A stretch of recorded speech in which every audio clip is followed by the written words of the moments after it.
Hey everybody, it's Mr. N here, and we are doing the next section. This one is on derivatives of trig functions. So before we start, I want to examine the graphs of sine and cosine and recall how they are sketched. This website is awesome. It really helps visualize what's going on.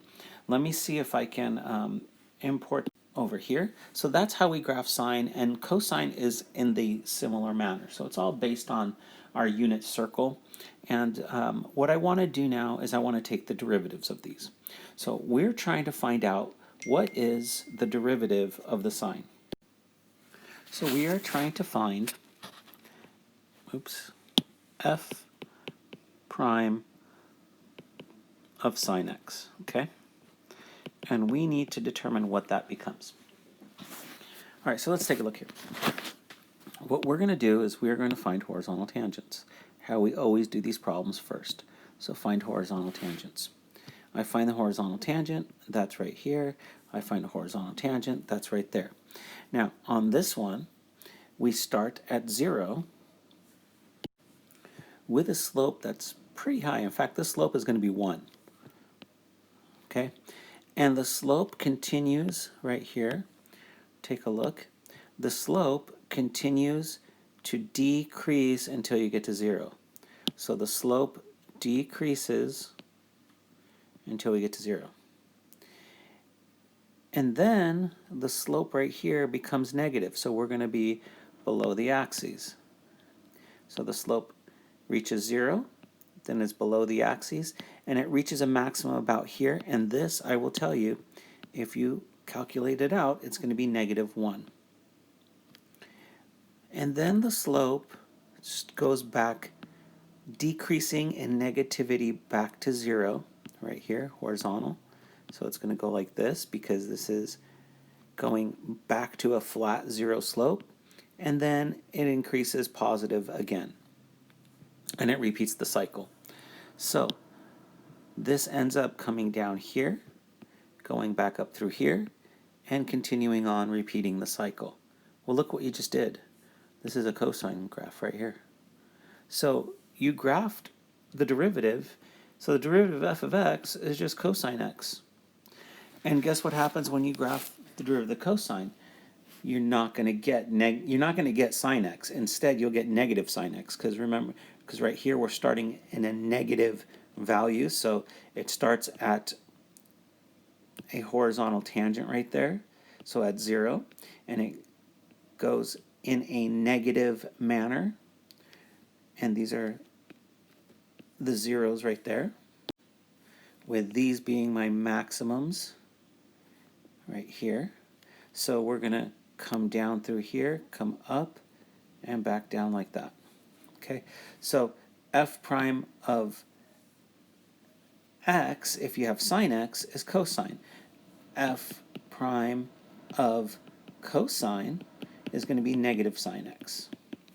So let's take a look at these rules, and all the other ones get developed in the same manner. So the derivative of sine is cosine. Let's go back to the lightsaber here.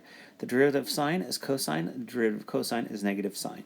And we've already memorized these limits that I've told you, but it's very helpful to know these for the future. Here are some other derivatives as well. If we take the derivative of tangent, you could do these similar in a graphical manner if you want. If you take the derivative of tangent, you get secant squared. If you take the derivative of cosecant, you get negative cosecant x, cotangent x. And those are the ones I want you to memorize right now. So let's go ahead and put a little cloud around these. These you need to memorize along with those. So memorize. If you really want to see the proofs of them, I think Steward does prove each of them. It's a little difficult at this point. But the best way you can understand these is through graphical.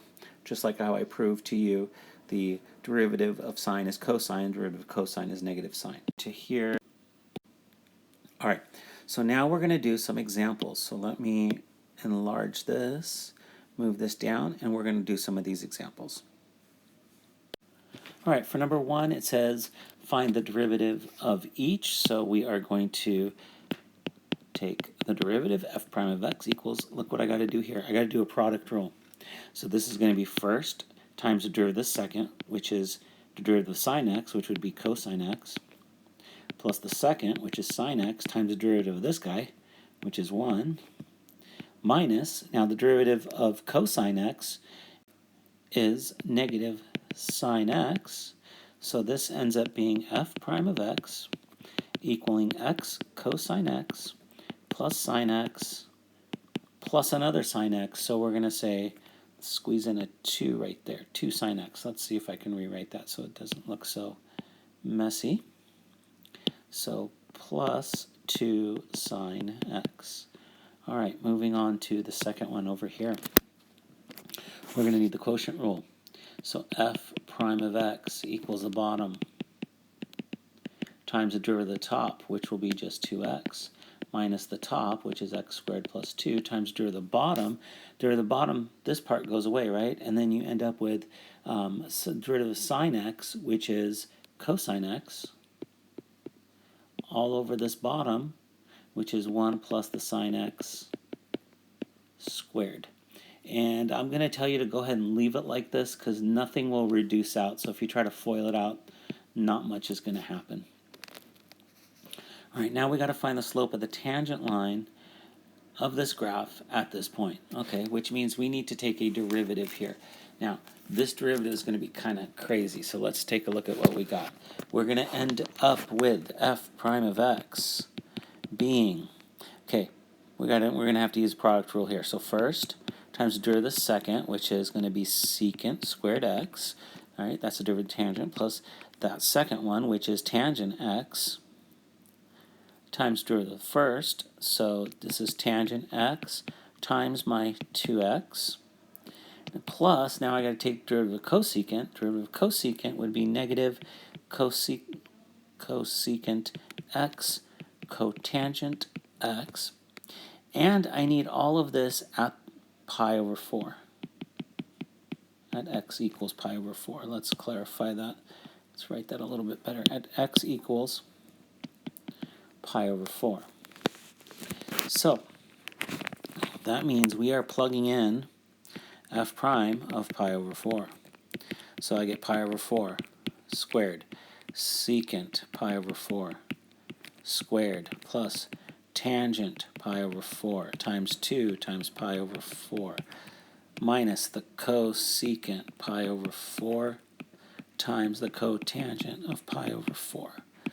Okay, doing all these, I end up with pi squared over 16 plus root 2 squared plus pi over 2 times 1 minus root 2 times 1, which ends up equaling pi squared over 8 plus pi over 2 minus root 2. And if you did this on a calculator, you would end up with approximately 1.39. Notice I said on a calculator. I will show you guys in class how to take these derivatives using your calculator, but the trick is on your calculator it has to be at a point. So I will show you that in class. Now, find the equation of the tangent line of the tangent to that. So let's go ahead and do this. Remember, on this one we were just finding the slope. So this gave me my slope, right? The derivative is the slope. Over here we have to find the whole equation, the tangent line. So y prime is going to be cosine x, and we need this at pi over 3.